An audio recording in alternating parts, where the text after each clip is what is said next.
ನಮಸ್ಕಾರ. ಸೋನಿ 9 ನ್ಯೂಸ್ಗೆ ಸ್ವಾಗತ. ನಾನು ಪ್ರಭಾವತಿ. ಸೋನಿ 9 ನ್ಯೂಸ್ ಕನ್ನಡ ಸುದ್ದಿವಾಹಿನಿಯ ವೀಕ್ಷಕರು, NXT ಕೇಬಲ್ ಆಪರೇಟರ್ಗಳು, ಬೀದರ್ ಜಿಲ್ಲೆ ಸೇರಿದಂತೆ ನಾಡಿನ ಸಮಸ್ತ ಜನತೆಗೆ ಸೋನಿ 9 ನ್ಯೂಸ್ ಬೀದರ್ ಕನ್ನಡ ಸುದ್ದಿವಾಹಿನಿಯ ವ್ಯವಸ್ಥಾಪಕ ಸಂಪಾದಕರಾದ ದೇವೇಂದ್ರ ರಾಮಚಂದ್ರ ಸೋನಿ ಅವರು ಸಂವಿಧಾನ ಶಿಲ್ಪಿ ಡಾಕ್ಟರ್ BR ಅಂಬೇಡ್ಕರ್ ಅವರ 135ನೇ ಜಯಂತಿಯ ಹಾರ್ದಿಕ ಶುಭಾಶಯಗಳನ್ನು ಕೋರಿದ್ದಾರೆ. ಡಾಕ್ಟರ್ ಬಾಬಾ ಸಾಹೇಬರ ತತ್ವ ಸಿದ್ಧಾಂತಗಳು ನಮ್ಮ ಜೀವನದಲ್ಲಿ ಅಳವಡಿಸಿಕೊಳ್ಳಬೇಕೆಂದು ಕೋರಿದ್ದರು. ಮೊದಲಿಗೆ ಮುಖ್ಯಾಂಶಗಳು. ಡಾಕ್ಟರ್ ಬಾಬಾ ಸಾಹೇಬ್ ಅಂಬೇಡ್ಕರ್ ಅವರ 135ನೇ ಜಯಂತಿಯ ಅಂಗವಾಗಿ 3 ದಿನಗಳ ಕಾಲ ವಿವಿಧ ಕಾರ್ಯಕ್ರಮಗಳನ್ನು ಹಮ್ಮಿಕೊಳ್ಳಲಾಗಿತ್ತು. ಮ್ಯಾರಥಾನ್, ವಿಚಾರ ಸಂಕಿರಣ, ಬಾಬಾ ಸಾಹೇಬರ ನಾಟಕ ಪ್ರದರ್ಶನಗೊಳಿಸಲಾಯಿತು. SC/ST ಯೋಜನೆಯಡಿ ₹19 ಲಕ್ಷ ಹಣ ನೀಡಿ ಖರೀದಿಸಿದ ಜಾಗ ಅಕ್ರಮ ವಶಪಡಿಸಿಕೊಳ್ಳಲು ಯತ್ನ ಪ್ರಕರಣ ದಾಖಲಿಸಿ ಸೊರಳಿಕರ್. ದ್ವಿತೀಯ PUCಯಲ್ಲಿ ಅಗ್ರಶ್ರೇಣಿ ಪಡೆದ ವಿದ್ಯಾರ್ಥಿಗಳಿಗೆ ಸನ್ಮಾನ ಕಾರ್ಯಕ್ರಮವನ್ನು ಡಾಕ್ಟರ್ BR ಅಂಬೇಡ್ಕರ್ ಅವರ ಹುಟ್ಟುಹಬ್ಬದ ಅಂಗವಾಗಿ ಹಮ್ಮಿಕೊಳ್ಳಲಾಗಿದೆ. ಶಾಮುಲಿಂಗ್ ಕುದ್ರೆ. ಬೇಸಿಗೆ ಕಾಲದಲ್ಲಿ ಕುಡಿಯುವ ನೀರಿನ ಸಮಸ್ಯೆಯನ್ನ ಕಮಲ್ನಗರ್ ತಾಲೂಕಿಗೆ ಭೇಟಿ ನೀಡಿ ಪರಿಶೀಲನೆ ನಡೆಸಿದ್ದರು ಜಿಲ್ಲಾಧಿಕಾರಿ ಶಿಲ್ಪಾ ಶರ್ಮಾ.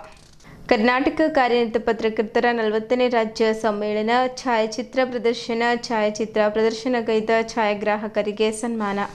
ಜಿಲ್ಲಾ ಮಟ್ಟದ ಕರಾಟೆ ಚಾಂಪಿಯನ್ಶಿಪ್, ಗುರುನಾನಕ್ ವಿದ್ಯಾರ್ಥಿಗಳ ಸಾಧನೆ. ಸುದ್ದಿಯ ವಿವರಗಳು.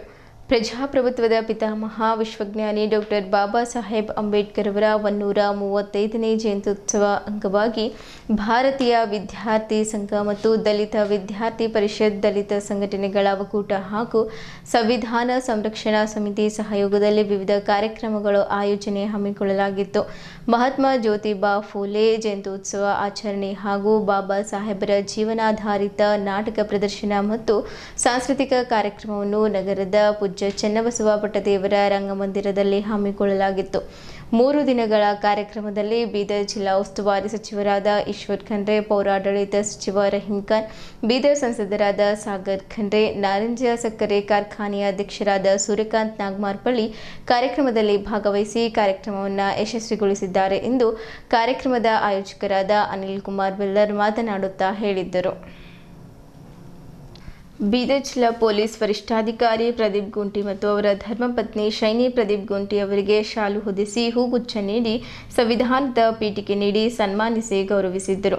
ಈ ಸಂದರ್ಭದಲ್ಲಿ ರಮೇಶ್ ಚಾಕುಳ್ಗಿ, ಬಾಬುರಾವ್ ಪಾಸ್ವಾನ್, ಶ್ರೀಪತ್ರಾವ್ ದೇನೆ, ಶಿವಕುಮಾರ್ ನೀಲಿಕಟ್ಟಿ, ಪ್ರದೀಪ್ ನಾಟೇಕರ್, ಸಂದೀಪ್ ಕಾಂಟೆ, ಅಂಬದಾಸ್ ಗಾಯಕ್ವಾಡ್ ಸೇರಿದಂತೆ ಇತರರು ಉಪಸ್ಥಿತರಿದ್ದರು.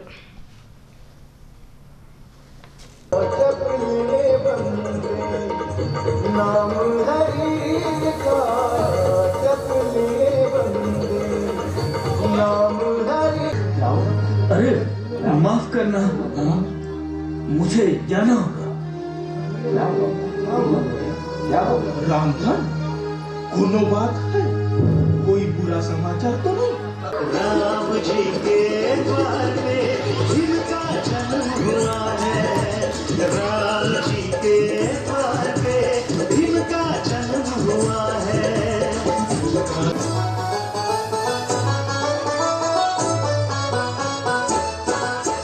भीवा के हाथों में मेरे कुल की लाश, गाओ झूमो आज, सपने हुए साकार। कई दिनों भूखे पेट रही, परंतु मुंह से एक शब्द तक न कहा, बल्कि हमारी दीर्घायु के लिए सदा व्रत करती रही। मेरी पढ़ाई में व्यर्थ न आए, इसलिए पुत्र यशवंत की तबीयत चिंताजनक होने के बावजूद तुमने जो किया, बताओ रमा, बताओ। जिसका पति विदेश में हो और उसके पुत्र की मृत्यु यहां बैठी उसकी मां की गोद में हो जाए, बावजूद इसके तुम्हें मेरी पढ़ाई की फिक्र।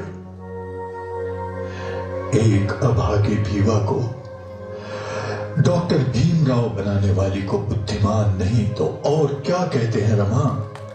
नहीं रमा, नहीं, ये एक साधारण स्त्री का काम नहीं हो सकता, नहीं हो सकता रमा। ये भीमराव आजीवन तुम्हारा ऋणी रहेगा। साहिब, रमा देखना, लोग तुम्हारी स्वामी भक्ति, त्याग और समर्पित सेवा की मिसालें देंगे। साहेब, पुरन पोली ठंडी हो रही है। हमारे पास आओ। लो, आज हम अपने हाथों से अपनी रानी को पुरन पोली खिलाएंगे। साहेब,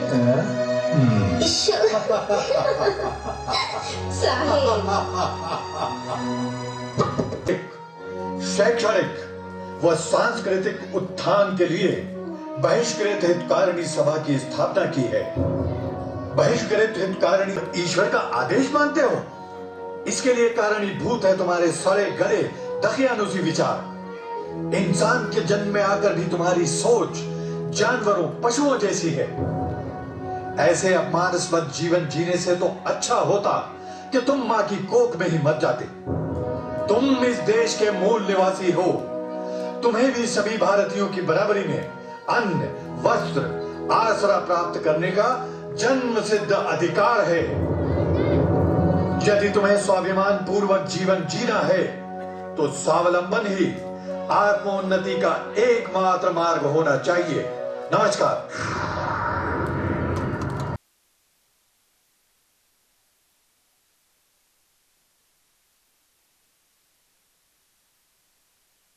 दूसरी बात, आप जैसे महात्मा पर भी हम निर्भर नहीं हैं।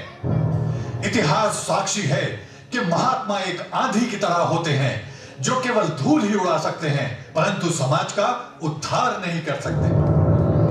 क्यों कांग्रेस मेरे और मेरे कार्य का द्वेष करती है? क्यों मुझे देशद्रोही कहकर हिंदुओं के मन में मेरे प्रति द्वेष का वातावरण फैला रही है? गांधी जी, मेरी कोई मातृभूमि नहीं है, होती। डॉक्टर, तुम्हारी मातृभूमि है, उसकी सेवा कैसी करनी चाहिए ये तुम्हारे यहाँ के तथा गोलमेज परिषद के कार्य से सिद्ध होता है। आप कहते हैं मेरी जन्मभूमि है, परंतु मुझे ऐसा नहीं लगता। जिस देश में कुत्ते बिल्लियों को भी जीवंत रहने का अधिकार है परंतु मनुष्यों को नहीं, उस भूमि को अपनी जन्मभूमि और उस धर्म को अपना धर्म मानने को कोई भी तैयार नहीं होगा।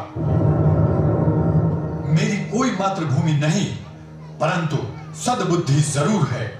इसलिए मैं आपसे पूछता हूं कि क्या अस्पृश्यों को मुसलमान, सिख, ईसाई आदि समाज की तरह स्वतंत्र घटक माना जाएगा? अस्पृश्य समाज ये हिंदू समाज का अभिन्न अंग होने के कारण उन्हें अलग नहीं किया जा सकता और ना ही उन्हें आरक्षित स्थान देने के मैं हक में हूं। अच्छा ही हुआ, प्रत्यक्ष आपके द्वारा आपके विचार पता चल गए। प्रणाम। ಊಟದ ವ್ಯವಸ್ಥೆ ಗುರುಪಾದಪ್ಪ ನಾಗವಾನಪಲ್ಲಿ ಫೌಂಡೇಶನ್ ವತಿಯಿಂದ ಇವತ್ತು ಅನ್ನದಾಸೋಹ ಕಾರ್ಯಕ್ರಮ ಕೂಡ ಇಲ್ಲಿ ಇಟ್ಕೊಳ್ಳಲಾಗಿದೆ. ಇವಾಗ ಅವರಿಗೆ ಎಲ್ಲ ನಮ್ಮ ದಲಿತ ಸಂಘಟನೆಗಳ ಒಕ್ಕೂಟ, ವಿದ್ಯಾರ್ಥಿ ಪರಿಷತ್ ಮತ್ತು ಸಂವಿಧಾನ ಸಂರಕ್ಷಣಾ ಸಮಿತಿಯ ಪರವಾಗಿ ಡಾಕ್ಟರ್ ಭೀಮರಾವ್ ಅಂಬೇಡ್ಕರ್ ಅವರಿಗೆ, ಡಾಕ್ಟರ್ ಭೀಮರಾವ್ ಅಂಬೇಡ್ಕರ್ ಅವರಿಗೆ, ಸಂವಿಧಾನ ಶಿಲ್ಪಿ ಡಾಕ್ಟರ್ ಭೀಮರಾವ್ ಅಂಬೇಡ್ಕರ್ ಅವರಿಗೆ जय जय जय जय जय भीम, जय जय जय भीम, जय भीम, जय भीम। भारतीय संविधान के जयवागली। परम पूज्य डॉक्टर बाबा साहब अंबेडकर ಅವರಿಗೆ ಜಯವಾಗಲಿ। ಸಂವಿಧಾನ ಶಿಲ್ಪಿ ಡಾಕ್ಟರ್ ಬಾಬಾ ಸಾಹೇಬ್ ಅಂಬೇಡ್ಕರ್ ಅವರಿಗೆ ಜಯವಾಗಲಿ। 135ನೇಯ ಪರಮ ಪೂಜ್ಯ ಡಾಕ್ಟರ್ ಬಾಬಾ ಸಾಹೇಬ್ ಅಂಬೇಡ್ಕರ್ ಅವರ ಜಯಂತಿಯ ಶುಭಾಶಯಗಳನ್ನು ಹೇಳ್ತಾ ಈ 3 ದಿವಸದ ಕಾರ್ಯಕ್ರಮ ಮಾಡುವ ಉದ್ದೇಶ, ಇವತ್ತು ಬಾಬಾ ಸಾಹೇಬ್ ಅಂಬೇಡ್ಕರ್ ಅವರನ್ನು ನಾವು ಮೂರ್ತಿಗಳಲ್ಲಿ, ಮೆರವಣಿಗೆಗಳಲ್ಲಿ ಮತ್ತು ಪುಸ್ತಕದಲ್ಲಿ ನೋಡ್ತಾ ಇದ್ದೀವಿ. ಆದರೆ ಅದನ್ನು ತಿಳಿಬೇಕು. ಬಾಬಾ ಸಾಹೇಬರು ಕೊಟ್ಟಂಥ ಆಶಯಗಳು, ಬಾಬಾ ಸಾಹೇಬರು ಕೊಟ್ಟಂಥ ದೇಶಕ್ಕೆ, ಯುವಕರಿಗೆ, ಸಮಾಜಕ್ಕೆ, ಅದು ಒಂದೇ ಸಮಾಜ ಅಲ್ಲ, ಸರ್ವ ಸಮಾಜಕ್ಕೆ, ಅದಕ್ಕೆ ಸಮಾನತೆ ಅರಿವಿನ ಹಬ್ಬ ಡಾಕ್ಟರ್ ಅಂಬೇಡ್ಕರ್ ಹಬ್ಬ. ಈ ವಿನೂತನ ಈ ಘೋಷವಾಕ್ಯ ಇಟ್ಕೊಂಡು ಇವತ್ತು ರಾಜ್ಯದ ಬೇರೆ ಬೇರೆ ಜಿಲ್ಲೆಗಳಲ್ಲಿ ನಾವು ಈಗೊಂದು ಕಾರ್ಯಕ್ರಮವನ್ನು ಹಮ್ಮಿಕೊಂಡು ಯಶಸ್ವಿಯಾಗಿ ಜರುಗಲಿಕ್ಕೆ, ಅದು ಇವತ್ತು ನಿಮ್ಮ ಮಾಧ್ಯಮದವರು ಇರ್ಬೋದು, ಬೀದರ್ನ ಮಹಾಜನತೆ ಮತ್ತು ಎಲ್ಲ ನಮ್ಮ ಜಿಲ್ಲಾ ಉಸ್ತುವಾರಿ ಸಚಿವರು 3 ದಿವಸದ ಕಾರ್ಯಕ್ರಮಗಳಿಗೆ ನಮ್ಮ ಇಬ್ಬರು ಸಚಿವರು ರಹೀಮ್ ಖಾನ್ ಜಿ ಅವರು ಮತ್ತು ಮಾನ್ಯ ಈಶ್ವರ್ಜಿ ಖಂಡ್ರೇರವರು, ಮಾನ್ಯ ಲೋಕಸಭಾ ಸದಸ್ಯರು, ಇವರಲ್ಲದೇ ಮತ್ತು ಇನ್ನುಳಿದ ರಾಜಕೀಯ ಮುಖಂಡರುಗಳು, ಸಂಘ ಸಂಸ್ಥದ ಮುಖಂಡರುಗಳು, ವಿವಿಧ ಸಮುದಾಯದ ಪದಾಧಿಕಾರಿಗಳು ಎಲ್ಲರೂ ಇದಕ್ಕೆ 3 ದಿವಸ, ಯಾಕಂದರೆ ಒಂದು ದಿವಸ ಕಾರ್ಯಕ್ರಮ ಮಾಡೋದು ಇವತ್ತಿನ ದಿನದಾಗ ಭಾಳ ಕಷ್ಟ ಅದ, ಯಾರೂ ಜನರು ಬರೋದಿಲ್ಲ. ಆದರೆ ನಮಗೀಗ ಏನು ಅನ್ನಿಸ್ತಾ ಇದೆ ಅಂದರೆ ಈ ಒಂದು ಕಾರ್ಯಕ್ರಮದಿಂದ ನಾವು ಪ್ರತಿ ವರ್ಷ ರಾಜ್ಯದಲ್ಲಿ ಈ 3 ದಿವಸದ ಕಾರ್ಯಕ್ರಮಗಳನ್ನು ಮಾಡಿ ಬಾಬಾ ಸಾಹೇಬರು ಕೊಟ್ಟಂಥ ಏನು ಬರೀ ಮೆರವಣಿಗೆದಲ್ಲಿ ಇಟ್ಟಿದ್ದೀವಲ್ಲ ಇವತ್ತು ಅದು ಬರವಣಿಗೆಯಲ್ಲಿ ನಮ್ಮ ಕಾರ್ಯರೂಪದಲ್ಲಿ ತಂದು ನಮ್ಮ ಮುಂದಿನ ಭವಿಷ್ಯವನ್ನು ರೂಪಿಸಲಿಕ್ಕೆ ಈ ಒಂದು ನಾಂದಿಯಾಗಿದೆ. ವಿಶೇಷವಾಗಿ ಯುವಕರು ಏನಿವತ್ತು ಎಲ್ಲ ಸಮುದಾಯದ ಯುವಕರು ಇಲ್ಲಿ ಕಾರ್ಯಕ್ರಮ ಬಂದು ಈ ಅರಿವಿನ ಮತ್ತು ಸಮಾನತೆ ಹಬ್ಬದಲ್ಲಿ ಪಾಲ್ಗೊಳ್ಳುವುದರಲ್ಲ, ಇದು ನಿಜವಾದ ಬುದ್ಧ ಬಸವ ಅಂಬೇಡ್ಕರ್ ಕಂಡ ಕನಸು. ಅದು ಸೂಫಿ ಸಂತರ ನಾಡು ಬಸವನ ನಾಡಲ್ಲಿಂದ ಪ್ರಾರಂಭ ಮಾಡಿದ್ದೇವೆ. ಅದಕ್ಕೆ ನಮಗಂತೂ ಆಯೋಜಕರಿಗೆ ತುಂಬ ಸಂತೋಷ ಆಗಿದೆ. ಇಂಥ ಕಾರ್ಯಕ್ರಮಕ್ಕೆ ತಾವೆಲ್ಲರೂ ಪ್ರೋತ್ಸಾಹಿಸೋದಕ್ಕೆ ನಾನು ತುಂಬ ಹೃದಯದಿಂದ ಅವರೆಲ್ಲರಿಗೆ ಭೀಮ ವಂದನೆಗಳು ಸಲ್ಲಿಸ್ತೇನೆ. ಧನ್ಯವಾದ. ದಲಿತ ಸಂಘಟನೆ ಮತ್ತು ಸಂವಿಧಾನ ಸಂರಕ್ಷಣಾ ಸಮಿತಿ, ದಲಿತ ವಿದ್ಯಾರ್ಥಿ ಪರಿಷತ್ತು ಮತ್ತು ಬಹುಜನ ವಿದ್ಯಾರ್ಥಿ ಪರಿಷತ್ ವತಿಯಿಂದ ಸುಮಾರು 3 ದಿನಗಳ ಕಾರ್ಯಕ್ರಮ ಬೀದರ್ ಜಿಲ್ಲೆಯಲ್ಲಿ ಪ್ರಪ್ರಥಮವಾಗಿ ಒಂದು ವಿಭಿನ್ನವಾಗಿ ಕಾರ್ಯಕ್ರಮವನ್ನು ಆಯೋಜನೆ ಮಾಡಲಾಗಿದೆ. ಮೊದಲನೇ ದಿವಸ ಮ್ಯಾರಥಾನ್ ಓಟ run for constitution, run for doctor Baba Saheb Ambedkar ಅಂತಕ್ಕಂಥದ್ದು ಬರಿಶಾಯಿನಿಂದ ಬಾಬಾ ಸಾಹೇಬ್ ಅಂಬೇಡ್ಕರ್ ವೃತ್ತದವರೆಗೆ ರನ್ ಮಾಡೋ ಮುಖಾಂತರ ಇಡೀ ದೇಶಕ್ಕೆ ಒಂದು ಸಂದೇಶ ಬೀದರ್ ಜಿಲ್ಲೆಯಿಂದ ಕಳಿಸಿದ್ವಿ. ಈ ದೇಶದ ಏಕತೆ ಅಖಂಡತೆ ಬಗ್ಗೆ ನಾವು ರನ್ ಫಾರ್ ಮಾಡಿದ್ದೀವಿ. ಅದೇ ರೀತಿಯಾಗಿ ನಿನ್ನೆ ವಿಶೇಷತೆ ಏನಂದರೆ ವಿದ್ಯಾರ್ಥಿಗಳ ಸವಾಲು ಬಗ್ಗೆ, ವಿದ್ಯಾರ್ಥಿ ಜೀವನದ ಬಗ್ಗೆ ಒಂದು ಕಾರ್ಯಕ್ರಮ ಆಯೋಜನೆ ಮಾಡಿದೆವು. ಇವತ್ತು ಬಾಬಾ ಸಾಹೇಬ್ ಅಂಬೇಡ್ಕರ್ ಅವರ ಜೀವನಾಧಾರಿತ ನಾಟಕ ಅದು ಕೂಡ ಪ್ರದರ್ಶನ ಆಗಿದೆ. ಅದೇ ರೀತಿ ಇವತ್ತು ಕಂಪ್ಯೂಟರ್ ಯುಗದಲ್ಲಿ ಯಾರೂ ಕೂಡ ಪುಸ್ತಕ ಬಿಚ್ಚಿ ಓದ್ತಕ್ಕಂಥ ಒಂದು ತಾಳ್ಮೆ ಯಾರಿಗೂ ಇಲ್ಲ.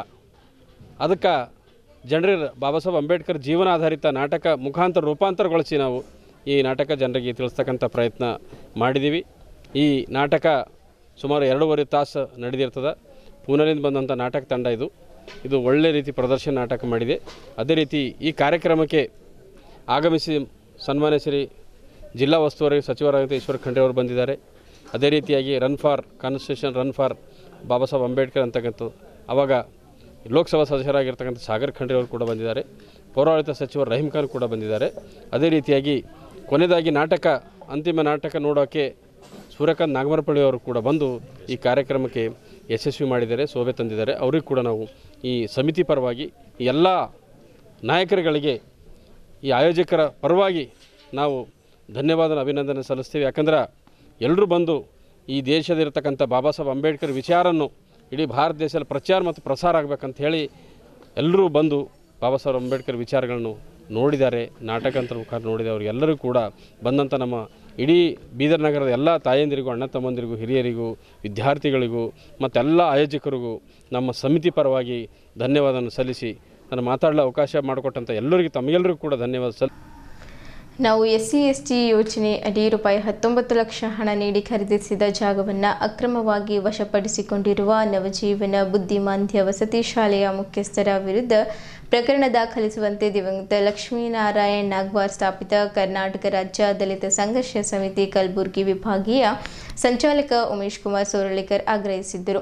ನಗರದ ಜಿಲ್ಲಾ ಪತ್ರಿಕಾ ಭವನದಲ್ಲಿ ಕರೆದ ಸುದ್ದಿಗೋಷ್ಠಿಯಲ್ಲಿ ಮಾತನಾಡಿದ ಅವರು, KIDB ವತಿಯಿಂದ ಮಂಜೂರಾದ ಜಾಗವನ್ನು ಅಕ್ರಮವಾಗಿ ವಶಪಡಿಸಿಕೊಳ್ಳಲು ಯತ್ನಿಸಿರುವುದಾಗಿ ಆರೋಪಿಸಿ ಸಂಬಂಧಪಟ್ಟವರ ಮೇಲೆ ಪ್ರಕರಣ ದಾಖಲಿಸಿ ಕಾನೂನು ಕ್ರಮ ಕೈಗೊಳ್ಳುವಂತೆ ಆಗ್ರಹಿಸಿದ್ದರು. ಈ ಸಂಬಂಧವಾಗಿ 10/4/2026ರಂದು KIDB ಅಭಿವೃದ್ಧಿ ಅಧಿಕಾರಿ ಹಾಗೂ ನೌಬದ್ ಗ್ರಾಮೀಣ ಪೊಲೀಸ್ ಠಾಣೆಗೆ ದೂರು ಸಲ್ಲಿಸಲಾಗಿದ್ದು 12/4/2026ರಂದು ಬೀದರ್ ಜಿಲ್ಲಾ ಉಸ್ತುವಾರಿ ಸಚಿವರಿಗೂ ಮನವಿ ಸಲ್ಲಿಸಲಾಗಿದೆ ಎಂದು ತಿಳಿಸಿದ್ದರು. KIDB ಆದೇಶ ಸಂಖ್ಯೆ KIDB-13-BDR-DO-ALLOT-2020-21 ದಿನಾಂಕ 15/7/2020 ಪ್ರಕಾರ ಬೀದರ್ ತಾಲೂಕಿನ ಕೊಳಾರ್ ಕೈಗಾರಿಕಾ ಪ್ರದೇಶದ ಕಮಠಾಣ್ ಹೋಬಳಿಯ ಬಿಳ್ಳೂರು ಗ್ರಾಮದ ಸರ್ವೆ ನಂಬರ್ 4ರಲ್ಲಿ ಪ್ಲಾಟ್ ಸಂಖ್ಯೆ 301P1 ಜಾಗವನ್ನು ಸಣ್ಣ ಉದ್ಯಮ ಸ್ಥಾಪನೆಗಾಗಿ ತಮ್ಮ ಹತ್ತಿರದ ಸಂಬಂಧಿ ನಗರದ ವಿದ್ಯಾನಗರ್ ಬಡಾವಣೆಯ ನಿವಾಸಿ ಸತ್ಯಶೀಲ್ ತಂದೆ ಜಯರಾಮ್ ಮಿತ್ರ ಅವರಿಗೆ ಮಂಜೂರು ಮಾಡಲಾಗಿದೆ. ಆದರೆ ದಿನಾಂಕ 9/4/2026ರಂದು ರಾತ್ರಿ ವೇಳೆಯಲ್ಲಿ ಅನಿಲ್ ಬೆಲ್ದಾರ್ ಮತ್ತು ಇತರರು ಸೇರಿಕೊಂಡು ನವಜೀವನ ಬುದ್ಧಿಮಾಂದ್ಯ ವಿಕಲಚೇತನರ ವಸತಿ ಶಾಲೆ ಎಂಬ ಹೆಸರಿನಲ್ಲಿ ಜಾಗದ ಮೇಲೆ ಬೋರ್ಡ್ ಅಳವಡಿಸಿ ಜಾಗ ತಮ್ಮದಾಗಿದೆ ಎಂದು ಹೇಳಿಕೊಳ್ಳುತ್ತಿರುವುದು ಗಂಭೀರ ಅಕ್ರಮವಾಗಿದೆ ಎಂದು ಅವರು ಆರೋಪಿಸಿದ್ದರು. ಇದಲ್ಲದೆ ಅನಿಲ್ ಬೆಲ್ದಾರ್ ಅವರು ತಮ್ಮನ್ನ ರಾಜಕೀಯ ಪಕ್ಷದ ಹಿರಿಯ ಮುಖಂಡರೆಂದೇ ಹೇಳಿಕೊಂಡು ದಲಿತ ಸಮುದಾಯದ ಬಡವರ ಮೇಲೆ ಶೋಷಣೆ ನಡೆಸುತ್ತಿದ್ದಾರೆ. ವಿಕಲಚೇತನರ ವಿಶೇಷ ಶಾಲೆಯ ಹೆಸರಿನಲ್ಲಿ ಕಡಿಮೆ ಸಂಖ್ಯೆಯ ವಿದ್ಯಾರ್ಥಿಗಳಿದ್ದರೂ ಹೆಚ್ಚಿನ ಸಂಖ್ಯೆಯ ವಿದ್ಯಾರ್ಥಿಗಳಿದ್ದಾರೆ ಎಂದು ತೋರಿಸಿ ಕಳೆದ 10 ವರ್ಷಗಳಿಂದ ಸರ್ಕಾರದಿಂದ ವರ್ಷಕ್ಕೆ ಸುಮಾರು 50 ಲಕ್ಷದಿಂದ 1 ಕೋಟಿ ರೂಪಾಯಿವರೆಗೆ ಅನುದಾನ ಪಡೆಯುತ್ತಿರುವುದು ಗಂಭೀರ ಅವ್ಯವಹಾರವಾಗಿದೆ ಎಂದು ಅವರು ದೂರಿದ್ದರು. ತಮ್ಮ ಕುಟುಂಬದವರು ಕಷ್ಟಪಟ್ಟು ಸಂಪಾದಿಸಿ ಸರ್ಕಾರದ ನಿಯಮಾನುಸಾರ ಖರೀದಿಸಿದ ಜಾಗವನ್ನು ಕಬಳಿಸಲು ಯತ್ನಿಸುತ್ತಿರುವವರ ವಿರುದ್ಧ ತಕ್ಷಣ ಪ್ರಕರಣ ದಾಖಲಿಸಿ ಕಾನೂನು ಕ್ರಮ ಕೈಗೊಳ್ಳಬೇಕೆಂದು ಅವರು ಪುನರುಚ್ಛೇದಿಸಿದ್ದರು. ಸುಬ್ಬಣ್ಣ ಕರಕನಹಳ್ಳಿ ಹಾಗೂ ವಿಜಯಕುಮಾರ್ ಭಾವಿಕಟ್ಟಿ ಪತ್ರಿಕಾಗೋಷ್ಠಿಯಲ್ಲಿದ್ದರು. ಇದು ಅವ್ರ ಬೋರ್ಡ್ ಉಳಿತು. ನವಜೀವನ ಚಾರಿಟೇಬಲ್ ಟ್ರಸ್ಟ್ ಏನಿದೆ ಅದು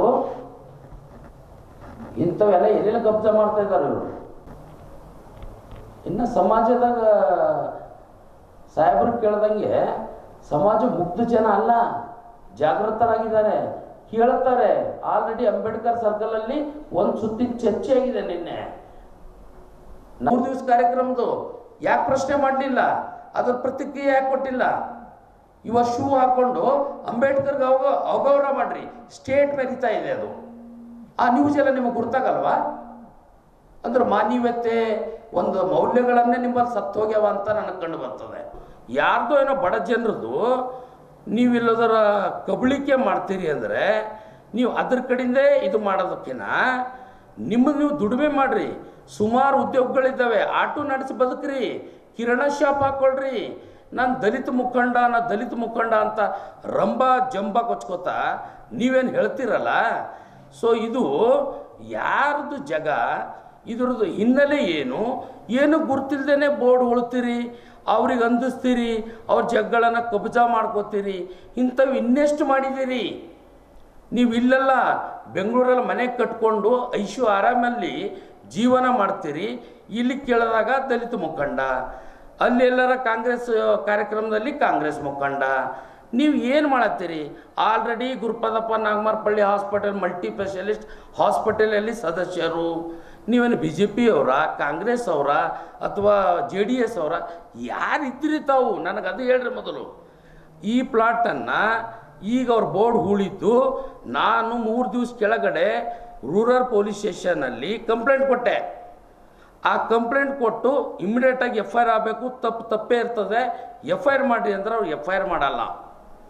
ನಾನು ಇವತ್ತು ಜಿಲ್ಲಾ ಉಸ್ತುವಾರಿ ಸಚಿವರ ಬಲ್ ಹೋಗಿ ನಾನು ನಿನ್ನೆ ಮನವಿ ಮಾಡಿಕೊಂಡಾಗ ಕೂಡಲೇ ಆ್ಯಕ್ಷನ್ ಆಗಬೇಕು ಅಂತ ಅವ್ರ ತನಿಖೆಗೆ ಒಳಪಡಿಸ್ತೀನಿ ಅಂತಕ್ಕಂಥ ಮಾತು ಹೇಳಿದ್ರು. ಅದರ ನಂತರ ಜಿಲ್ಲಾ ಪೊಲೀಸ್ ವರಿಷ್ಠಾಧಿಕಾರಿಗಳಿಗೆ ಭೇಟಿ ಮಾಡೋಕ್ಕೆ ಹೋದಾಗ ಮನೆ ಮುಖ್ಯಮಂತ್ರಿಗಳು ಬೀದರ್ಗೆ ಬಂದಾಗ ಅವ್ರು ಬಿಜಿ ಇದ್ದರೂ ಸಿಕ್ಕಿಲ್ಲ. ಇವತ್ತು ಹೋಗಿ ಅವ್ರಿಗೆ ಕುಂತು ಅವ್ರ ಬಳಿ ಮನವರಿಕೆ ಮಾಡಿ ಈ ಒರಿಜಿನಲ್ ಡಾಕ್ಯುಮೆಂಟನ್ನು ಅವ್ರಿಗೆ ಕೊಟ್ಟು ಇದು ಯಾರು ಅವ್ರ ಬಳಿ ಒಂದೇ ಒಂದು ಸಿಂಗಲ್ ಪೇಪರು ಇತ್ತು ಅಂದರೆ ಫೇಸ್ ಮಾಡೋಕ್ಕೆ ನಾನು ರೆಡಿ ಇದ್ದೀನಿ. ಯಾಕಂದರೆ ಈ ಜಗದಲ್ಲಿ ನಮ್ಮ ಭಾವನೆ ಮಾತನಾಡಬೇಕಿತ್ತು, ಅವ್ರಿಗೆ ಅನಿವಾರ್ಯ ಆರಾಮಿಲ್ಲ ಅನ್ನೋ ಸಲುವಾಗಿ ನಾನು ಅವ್ರ ಪರವಾಗಿ ಇವತ್ತು ನಾನು ಮಾತಾಡ್ತಾ ಇದ್ದೀನಿ. ಯಾಕಂದರೆ ಸಮಾಜದಲ್ಲಿ ಸಮಾಜ ಮುಖಂಡರು ಯಾರು ಕಪ್ಪು ಚುಕ್ಕಿ ಇಲ್ಲ ಅಂತ ಹೇಳಿದವ್ರ ಬಗ್ಗೆ ನಾನು ಕ್ಲಾರಿಟಿ ಕೊಡಬೇಕಂತಾನೆ ಮಾಧ್ಯಮ ಮುಖಾಂತರ ನಾನು ಮನವಿ ಮಾಡ್ಕೊಳ್ತಾ ಇದ್ದೀನಿ. ಕಪ್ಪು ಚುಕ್ಕಿ ಅಲ್ಲ, ಇವ್ರಿಗೆ ಸಮಾಜ ಬಹಿಷ್ಕಾರ ಹಾಕಬೇಕು ಅಂತಕ್ಕಂಥದ್ದನ್ನು ನಾನು ಈ ಸಂದರ್ಭದಲ್ಲಿ ಹೇಳಕ್ಕೆ ಬಯಸ್ತೇನೆ. ಬೀದರ್ ನಗರದಲ್ಲಿ ಪ್ರತಿಷ್ಠಿತ ಶಿಕ್ಷಣ ಸಂಸ್ಥೆಗಳಲ್ಲಿ ಒಂದಾದ ವಿದ್ಯಾಪೀಠ ಪಾಠಶಾಲಾ ಮುಖ್ಯಸ್ಥರಾದ ಶಾಂಭುಲಿಂಗ್ ಕುದ್ರೆ ಅವರು ಮಾತನಾಡುತ್ತಾ ಡಾಕ್ಟರ್ BR ಅಂಬೇಡ್ಕರ್ ಅವರ 135ನೇ ಹುಟ್ಟುಹಬ್ಬದ ಅಂಗವಾಗಿ ನಾಡಿನ ಸಮಸ್ತ ಜನತೆಗೆ ಶುಭಾಶಯಗಳನ್ನು ಕೋರುತ್ತಾ ಜೈ ಭೀಮ್ ಎಂದರೆ ಇದು ಒಂದು ಸರ್ವಸಾಮಾನ್ಯ ಪದವಲ್ಲ, ಇದು ಒಂದು ಸಮಾನತೆಯ ಶಕ್ತಿ. ಎಲ್ಲರೂ ಮನುಷ್ಯರೇ, ಎಲ್ಲರಿಗೂ ಒಳ್ಳೆಯ ರೀತಿಯ ಬದುಕುವ ಹಕ್ಕನ್ನು ನೀಡಲಾಗುವುದು. ಒಂದು ಮಹಾನ್ ಶಕ್ತಿ ಸಂವಿಧಾನದಿಂದ ನಮ್ಮೆಲ್ಲ ಭಾರತೀಯರಿಗೆ ಒದಗಿರುವುದರಿಂದ ನಾವೆಲ್ಲರೂ ಸುಖ ಸಂತೋಷದಿಂದ ನಮ್ಮ ಜೀವನದಲ್ಲಿ ಅಳವಡಿಸಿಕೊಂಡು ಬದುಕೋಣ ಎಂದು ಹಾರೈಸಿದ್ದರು. ದಿನಾಂಕ 14ರಂದು ದ್ವಿತೀಯ PUC ಪರೀಕ್ಷೆಯಲ್ಲಿ ಉತ್ತೀರ್ಣರಾದ ವಿದ್ಯಾರ್ಥಿಗಳಿಗೆ ಸನ್ಮಾನಿಸಿ ಗೌರವಿಸಲಾಗುವುದೆಂದು ಲಾಲಪ್ಪ ಕುದ್ರೆ ಚಾರಿಟೇಬಲ್ ಆ್ಯಂಡ್ ಎಜುಕೇಷನ್ ಟ್ರಸ್ಟ್ ಅಧ್ಯಕ್ಷರಾದ ಶಾಂಭುಲಿಂಗ್ ಕುದ್ರೆ ಅವರು ಮಾತನಾಡುತ್ತಾ ಹೇಳಿದರು. ಡಾಕ್ಟರ್ ಬಾಬಾ ಸಾಹೇಬ್ ಅಂಬೇಡ್ಕರ್ ಅವರ 135ನೇ ಹುಟ್ಟುಹಬ್ಬದ ಶುಭಾಶಯಗಳನ್ನು ಹೇಳಲು ಇಷ್ಟಪಡ್ತೇನೆ. ಬೀದರ್ ಜಿಲ್ಲೆಯ ಸಮಸ್ತ ಎಲ್ಲ ನಾಡಿನ ಜನರಿಗೂ, ಬೀದರ್ ಜಿಲ್ಲೆಯ ಜನರಿಗೂ ಹಾಗೂ ಸಮಸ್ತ ಎಲ್ಲ ಜನರಿಗೂ ಈ ಒಂದು ಡಾಕ್ಟರ್ ಬಾಬಾ ಸಾಹೇಬ್ ಅಂಬೇಡ್ಕರ್ ಅವರ ಹುಟ್ಟುಹಬ್ಬದ ಶುಭಾಶಯನ ಕೋರುತ್ತಾ ಎಲ್ಲರಿಗೂ ಜೈ ಭೀಮ್ನ ಹೇಳ್ತೇನೆ. ಜೈ ಭೀಮ್ ಅನ್ನೋ ಪದ ಇದು ಸಾಮಾನ್ಯ ಪದವಲ್ಲ, ಇದು ಒಂದು ಸಮಾನತೆಯ ಒಂದು ಶಕ್ತಿ. ಸಮಾನತೆ ಮತ್ತು ಎಲ್ಲರಿಗೂ ಒಂದು ಓದುವ ಹಕ್ಕಾಗಲಿ, ನೀರಿನ ಹಕ್ಕಾಗಲಿ, ಬದುಕುವ ಹಕ್ಕಾಗಲಿ, ಎಲ್ಲರಿಗೂ ಯಾರು ಎಷ್ಟೇ ಶ್ರೀಮಂತ ಇರಲಿ, ಯಾರು ಎಷ್ಟೇ ಬಡವ ಇರಲಿ, ಎಲ್ಲರಿಗೂ ಒಂದು ವಿದ್ಯಾಭ್ಯಾಸ ಮಾಡತಕ್ಕಂಥ ಶಿಕ್ಷಣದ ಅವಕಾಶ ಇಲ್ಲಿ ನಮ್ಮ ಸಂವಿಧಾನ ಮೂಲಕ ಕೊಟ್ಟಿರೋದ್ರಿಂದ ನಮ್ಮ ಭಾರತ ಜನತೆ ಎಲ್ಲರೂ ವಿದ್ಯಾವಂತರಾಗಿ ಒಳ್ಳೆಯ ಪ್ರಜೆರಾಗಿ ಮತ್ತು ಎಲ್ಲರೂ ಒಂದು ಒಳ್ಳೆಯ ಜೀವನ ನಡೆಸಲಿ ಅಂತ ಹಾರೈಸುತ್ತೇನೆ. ಜೈ ಭೀಮ್. ಜಿಲ್ಲಾಧಿಕಾರಿಗಳಾದ ಶಿಲ್ಪಾ ಶರ್ಮಾ ಅವರಿಂದು ಬೀದರ್ನ ಕಮಲ್ನಗರ್ ತಾಲೂಕಿನ ಚೊಂಡಿ, ಮುಖೇಡ್ ಮತ್ತು ದಾಬ್ಕಾ ಕ್ಷೇತ್ರದಲ್ಲಿ ಸಂಚರಿಸಿ ಕುಡಿಯುವ ನೀರಿನ ಸಮಸ್ಯೆ ಕುರಿತು ಸಾರ್ವಜನಿಕರೊಂದಿಗೆ ಮಾತನಾಡಿ ನಂತರ ವೋಟರ್ ಐಡಿ ವ್ಯಾಪಿಂಗ್ ಕೇಂದ್ರಕ್ಕೆ ಭೇಟಿ ನೀಡಿ ಪರಿಶೀಲನೆ ನಡೆಸಿದ್ದರು. ಈ ಸಂದರ್ಭದಲ್ಲಿ ಕಮಲ್ನಗರ್ ತಹಶೀಲ್ದಾರರಾದ ಅಮಿತ್ ಕುಲಕರ್ಣಿ ಸೇರಿದಂತೆ ಇತರೆ ಅಧಿಕಾರಿಗಳು ಉಪಸ್ಥಿತರಿದ್ದರು. ನೀರಿನ ಸಮಸ್ಯೆ ನಿವಾರಣೆಗೆ ಸ್ಪಷ್ಟವಾದ ಮಾರ್ಗಸೂಚಿಗಳನ್ನು ತಯಾರಿಸಿ ನೀರಿನ ಕೊರತೆ ಇರುವ ಪ್ರದೇಶಗಳಲ್ಲಿ ತಕ್ಷಣ ಟ್ಯಾಂಕರ್ ವ್ಯವಸ್ಥೆ, ಹಳೆಯ ಪೈಪ್ಲೈನ್ ದುರಸ್ತಿ ಹಾಗೂ ಹೊಸ ಮೂಲಗಳನ್ನು ಗುರುತಿಸುವ ಕೆಲಸಗಳನ್ನು ಪೂರ್ಣಗೊಳಿಸಬೇಕು. ಬೇಸಿಗೆ ಹಿನ್ನೆಲೆಯಲ್ಲಿ ಉಂಟಾಗುತ್ತಿರುವ ಕುಡಿಯುವ ನೀರಿನ ಸಮಸ್ಯೆ, ಸಾರ್ವಜನಿಕರ ಮೂಲಭೂತ ಸೌಲಭ್ಯಗಳ ಕೊರತೆ ಹಾಗೂ ಅಭಿವೃದ್ಧಿ ಕಾರ್ಯಗಳ ಪ್ರಗತಿ ಕುರಿತು ಸಮಗ್ರವಾಗಿ ಚರ್ಚಿಸಲಾಯಿತು. ವಿಶೇಷವಾಗಿ ಗ್ರಾಮೀಣ ಪ್ರದೇಶಗಳಲ್ಲಿ ನೀರಿನ ಅಭಾವವನ್ನು ನಿವಾರಿಸಲು ತುರ್ತು ಕ್ರಮಗಳನ್ನು ಕೈಗೊಳ್ಳುವಂತೆ ಸಂಬಂಧಿಸಿದ ಅಧಿಕಾರಿಗಳಿಗೆ ಜಿಲ್ಲಾಧಿಕಾರಿ ಶಿಲ್ಪಾ ಶರ್ಮಾ ಸ್ಪಷ್ಟ ಸೂಚನೆ ನೀಡಿದರು. ಕರ್ನಾಟಕ ಕಾರ್ಯನಿರತ ಪತ್ರಕರ್ತರ ಸಂಘದ 40ನೇ ರಾಜ್ಯ ಸಮ್ಮೇಳನದ ಅಂಗವಾಗಿ ಬೀದರ್ ನಗರದ ಝೀರಾ ಕನ್ವೆನ್ಷನ್ ಸಭಾಂಗಣದಲ್ಲಿ ಆಯೋಜಿಸಲಾದ ಭವ್ಯ ಛಾಯಾಚಿತ್ರ ಪ್ರದರ್ಶನವು ಅಪಾರ ಜನಮನ ಸೆಳೆಯುವ ಮೂಲಕ ಯಶಸ್ವಿಯಾಗಿ ನೆರವೇರಿತು. ಈ ಹಿನ್ನೆಲೆಯಲ್ಲಿ ಪ್ರದರ್ಶನದಲ್ಲಿ ಶ್ರಮಿಸಿದ ಛಾಯಾಗ್ರಾಹಕರು ಹಾಗೂ ಆಯೋಜಕರಿಗೆ ಸನ್ಮಾನ ಕಾರ್ಯಕ್ರಮ ಹಮ್ಮಿಕೊಳ್ಳಲಾಯಿತು. ಸನ್ಮಾನ ಸಮಾರಂಭದಲ್ಲಿ ಛಾಯಾಚಿತ್ರ ಪ್ರದರ್ಶನ ಸಮಿತಿಯ ಪ್ರಧಾನ ಸಂಚಾಲಕರಾದ ಗೋಪಿಚಂದ್ ತಾಂತಳೆ, ಕಲಬುರಗಿಯ ಖ್ಯಾತ ಛಾಯಾಗ್ರಾಹಕ ನಾರಾಯಣ್ ಜೋಶಿ ಹಾಗೂ ಬಸವ ಕಲ್ಯಾಣದ ಛಾಯಾಗ್ರಾಹಕ ವೀರಶೆಟ್ಟಿ ಪಾಟೀಲ್ ಅವರನ್ನು ಶಾಲು ಹೊದಿಸಿ ಹೂಮಾಲೆ ಹಾಕಿ ಮತ್ತು ನೆನಪಿನ ಕಾಣಿಕೆ ನೀಡಿ ಗೌರವಿಸಲಾಯಿತು. 2 ಜಿಲ್ಲೆಗಳಿಂದ ಆಯ್ಕೆಗೊಂಡ ಅನೇಕ ಛಾಯಾಚಿತ್ರಗಳು ಪ್ರದರ್ಶನಗೊಂಡು ಸಾಮಾಜಿಕ, ಸಾಂಸ್ಕೃತಿಕ ಹಾಗೂ ಪ್ರಕೃತಿ ವೈವಿಧ್ಯತೆಯನ್ನು ಮನಮೋಹಕವಾಗಿ ಚಿತ್ರಿಸಿದೆ. ಪ್ರದರ್ಶನಕ್ಕೆ ಸಾರ್ವಜನಿಕರಿಂದ ಉತ್ತಮ ಪ್ರತಿಕ್ರಿಯೆ ವ್ಯಕ್ತವಾಗಿದ್ದು ಸಾವಿರಾರು ಮಂದಿ ಭೇಟಿ ನೀಡಿ ಛಾಯಾಚಿತ್ರಗಳನ್ನು ವೀಕ್ಷಿಸಿದರು. ಈ ಪ್ರದರ್ಶನಕ್ಕೆ ಮುಖ್ಯಮಂತ್ರಿ ಸಿದ್ದರಾಮಯ್ಯ ಅವರು ಚಾಲನೆ ನೀಡಿದ್ದು ಕಾರ್ಯಕ್ರಮದ ಮಹತ್ವವನ್ನು ಹೆಚ್ಚಿಸಿತ್ತು. ಈ ಸಂದರ್ಭದಲ್ಲಿ ಅವರು ಪತ್ರಕರ್ತರ ಸಂಘದ ಕಾರ್ಯಚಟುವಟಿಕೆಗಳನ್ನು ಶ್ಲಾಘಿಸಿದರು. ಕಾರ್ಯಕ್ರಮದಲ್ಲಿ ಸಂಘದ ರಾಜ್ಯಾಧ್ಯಕ್ಷ ಶಿವಾನಂದ ತಗಡೂರ್, ಕನ್ನಡಪ್ರಭ ಸಂಪಾದಕ ರವಿ ಹೆಗಡೆ, ಆನಂದ್ ದೇವಪ್ಪ, ಅಪ್ಪರಾವ್ ಸೌದಿ, ಶಿವಕುಮಾರ್ ಸ್ವಾಮಿ, ಭವಾನಿ ಸಿಂಗ್ ಠಾಕೂರ್ ಸೇರಿದಂತೆ ಹಲವು ಗಣ್ಯರು, ಪತ್ರಕರ್ತರು ಹಾಗೂ ಛಾಯಾಗ್ರಾಹಕರು ಉಪಸ್ಥಿತರಿದ್ದರು. ಈ ಸನ್ಮಾನ ಸಮಾರಂಭವು ಛಾಯಾಗ್ರಾಹಕರ ಪರಿಶ್ರಮವನ್ನು ಗುರುತಿಸುವುದರೊಂದಿಗೆ ಭವಿಷ್ಯದಲ್ಲಿ ಇನ್ನಷ್ಟು ಉತ್ತಮ ಸೃಜನಾತ್ಮಕ ಕಾರ್ಯಗಳಿಗೆ ಪ್ರೇರಣೆಯಾಗಿದೆ. ಈ ಪ್ರದರ್ಶನದಲ್ಲಿ ಬೀದರ್ ಜಿಲ್ಲೆಯಿಂದ ಪತ್ರಿಕಾ ಛಾಯಾಗ್ರಾಹಕರಾದ ಗೋಪಿಚಂದ್ ತಾಂದಳೆ, ವಿಜಯವಾಣಿ ಜಿಲ್ಲಾ ಛಾಯಾಗ್ರಾಹಕರಾದ ಶ್ರವಣ್ ಕುಮಾರ್ ಮೇತ್ರೆ, ಪ್ರಜಾವಾಣಿ ಜಿಲ್ಲಾ ಛಾಯಾಗ್ರಾಹಕರಾದ ಲೋಕೇಶ್ ಬಿರಾದರ್ ಹಾಗೂ ಬಸವ ಕಲ್ಯಾಣದ ಛಾಯಾಗ್ರಾಹಕರಾದ ವೀರಶೆಟ್ಟಿ ಪಾಟೀಲ್ ಅವರ ಛಾಯಾಚಿತ್ರಗಳು ಪ್ರದರ್ಶನಕ್ಕಿಡಲಾಗಿತ್ತು. ನಗರದ ನೆಹರು ಸ್ಟೇಡಿಯಂ ಹತ್ತಿರವಿರುವ ಗುರುನಾನಕ್ ಪಬ್ಲಿಕ್ ಶಾಲೆಯ ವಿದ್ಯಾರ್ಥಿಗಳು ಕರಾಟೆ ಚಾಂಪಿಯನ್ಶಿಪ್ನಲ್ಲಿ ಉತ್ತಮ ಪ್ರದರ್ಶನ ತೋರಿ ಪದಕ ಮತ್ತು ಪ್ರಮಾಣ ಪತ್ರ ತನ್ನದಾಗಿಸಿಕೊಂಡಿದ್ದಾರೆ. ದಿನಾಂಕ 12/4/2026ರಂದು 135ನೇ ಡಾಕ್ಟರ್ BR ಅಂಬೇಡ್ಕರ್ ಅವರ ಜಯಂತಿಯ ಅಂಗವಾಗಿ ಬೀದರ್ ಜಿಲ್ಲಾ ಕ್ರೀಡಾಂಗಣದಲ್ಲಿ ಕರಾಟೆ ಸಂಘದ ವತಿಯಿಂದ ಜಿಲ್ಲಾ ಮಟ್ಟದ ಕರಾಟೆ ಚಾಂಪಿಯನ್ಶಿಪ್ ಆಯೋಜಿಸಲಾಯಿತು. ಈ ಸ್ಪರ್ಧೆಯಲ್ಲಿ ವಿವಿಧ ತೂಕ ವಿಭಾಗಗಳಲ್ಲಿ ಭಾಗವಹಿಸಿದ ಕ್ರೀಡಾಪಟುಗಳು ತಮ್ಮ ಪ್ರತಿಭೆ ಹಾಗೂ ಕ್ರೀಡಾ ಮನೋಭಾವವನ್ನು ಪ್ರದರ್ಶಿಸಿದ್ದರು. ಬಸವ ಕಲ್ಯಾಣ, ಹುಮ್ನಾಬಾದ್, ಔರದ್ಬಿ, ಭಾಲ್ಕಿ ಮತ್ತು ಬೀದರ್ದಿಂದ 100ಕ್ಕಿಂತ ಹೆಚ್ಚು ವಿದ್ಯಾರ್ಥಿಗಳು ಭಾಗವಹಿಸಿದ್ದರು. ಈ ಸ್ಪರ್ಧೆಯಲ್ಲಿ ಗುರುನಾನಕ್ ಪಬ್ಲಿಕ್ ಶಾಲೆಯ ವಿದ್ಯಾರ್ಥಿಗಳು ಅತ್ಯುತ್ತಮ ಪ್ರದರ್ಶನ ನೀಡಿ ಉನ್ನತ ಸ್ಥಾನಗಳನ್ನು ಗಳಿಸಿ ಶಾಲೆ ಹಾಗೂ ಜಿಲ್ಲೆಗೆ ಕೀರ್ತಿ ತಂದಿದ್ದಾರೆ. ಮೆಹತಾಬ್ ಕೌರ್ ತಂದೆ ಎಸ್ ಪವಿತ್ ಸಿಂಗ್ 33 kg ತೂಕ ವಿಭಾಗದಲ್ಲಿ ಪ್ರಥಮ ಸ್ಥಾನ, ಕೃಷ್ಣ ತಂದೆ ಸಂತೋಷ್ 36 kg ತೂಕ ವಿಭಾಗದಲ್ಲಿ ದ್ವಿತೀಯ ಸ್ಥಾನ, ಅದಿತಿ ಕೌರ್ ತಂದೆ ಎಸ್ ಪುನೀತ್ ಸಿಂಗ್ 50 kg ತೂಕ ವಿಭಾಗದಲ್ಲಿ ಪ್ರಥಮ ಸ್ಥಾನ ಪಡೆದಿದ್ದಾರೆ. ವಿದ್ಯಾರ್ಥಿಗಳ ಈ ಗಮನಾರ್ಹ ಸಾಧನೆಗೆ ಶಾಲೆಯ ಆಡಳಿತ ಮಂಡಳಿ, ಪ್ರಾಂಶುಪಾಲರು ಹಾಗೂ ಸಿಬ್ಬಂದಿ ವರ್ಗ ವಿಜೇತರನ್ನು ಅಭಿನಂದಿಸಿ ಅವರ ಸಮರ್ಪಣೆ ಮತ್ತು ಕಠಿಣ ಪರಿಶ್ರಮವನ್ನು ಶ್ಲಾಘಿಸಿದರು. ಮುಂದಿನ ದಿನಗಳಲ್ಲಿ ಕ್ರೀಡೆ ಹಾಗೂ ವಿದ್ಯಾಭ್ಯಾಸದಲ್ಲಿ ಇನ್ನಷ್ಟು ಸಾಧನೆ ಮಾಡಲು ಪ್ರೋತ್ಸಾಹಿಸಿದ್ದರು. ಇಲ್ಲಿಯವರೆಗೂ ಸುದ್ದಿ ಕೊಟ್ಟಿದ್ದು ನಾನು ಪ್ರಭಾವತಿ. ಮುಂದಿನ ಸುದ್ದಿಯೊಂದಿಗೆ ಮತ್ತೆ ಭೇಟಿಯಾಗೋಣ. ವಂದನೆಗಳು.